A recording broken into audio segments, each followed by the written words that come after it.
وہ آلموسٹ جو تھی وہ سٹینڈ بائی ہو گئے تھے کہ انڈیا پہ حملہ کرنے کے لیے. تو اس طرح کی سچویشن خطرناک ہو سکتی ہے دونوں ممالک کے لیے.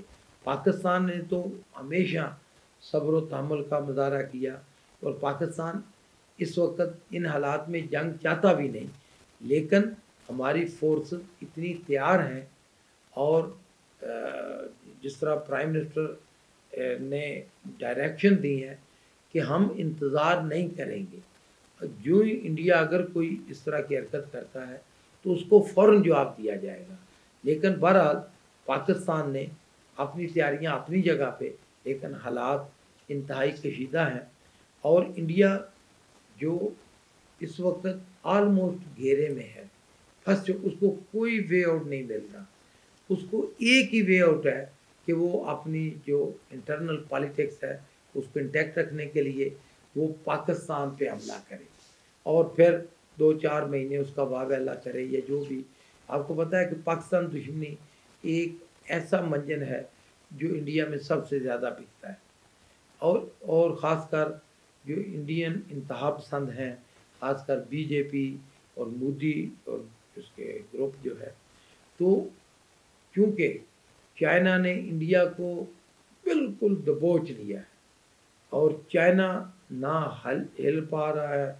چائنا نے لیٹسٹ جو آپ کو پتہ ہے جنگی ہتھیار ہیں وہ بارڈر پہ اوپر پہنچا دیے ہیں. اور دوسری طرف انڈیا کا یہ حال ہے کہ ان کے جو انڈین فوجی ہیں ان کے پراپر کپڑے نہیں ہیں، اتنی سخت سردی میں پراپر یونیفارم نہیں جو ان حالات میں ضروری ہوتا ہے. اور دوسری طرف چائنا نے جدید ترین جو لباس تیار کیا ہے اور جو زیادہ وزن اٹھا سکتے ہیں چائنی فوجی وہ پہن کے. غرض کہ چائنا جو ہے اس نے انڈیا کی اتنی دوسرے الفاظ میں شکست تو انڈیا کو ہوئی ہے، انڈیا کی اتنی بےعزتی ہوئی ہے کہ انڈین فوج منہ دکھانے کے قابل نہیں رہی.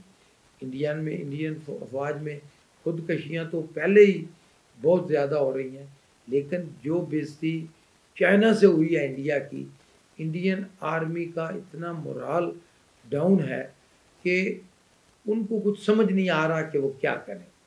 دوسری طرف افغانستان کے اندر پھنس گیا ہے انڈیا نے اتنی زیادہ انویسٹمنٹ کی، اتنی زیادہ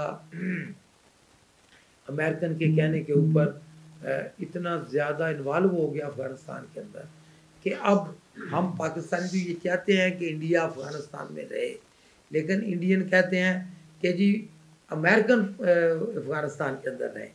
لیکن آپ کو پتہ ہے امریکن تو جا رہے ہیں، بالکل وہ 2-2.5 ہزار فوجی رہیں گے. تو اس لیے انڈیا وہ کہتے ہیں نا کہ دم دبا کے بھاگے گا، بھاگ چکا ہے افغانستان سے. اور پاکستان نے جو سفارتی سطح پہ جو زبردست موو کی ہے پوری دنیا اس کو اپریشیٹ کر رہی ہے. آپ نے دیکھا ہوگا کہ طالبان کا تو نہیں کہنا چاہیے، افغانستان کا ایک بہت ہی ہائی پاور وفد جو ہے تو اس نے عمران خان سے ملاقات کی ہے آج، پھر قطر میں ان کے مذاکرات قائم ہوئے ہیں.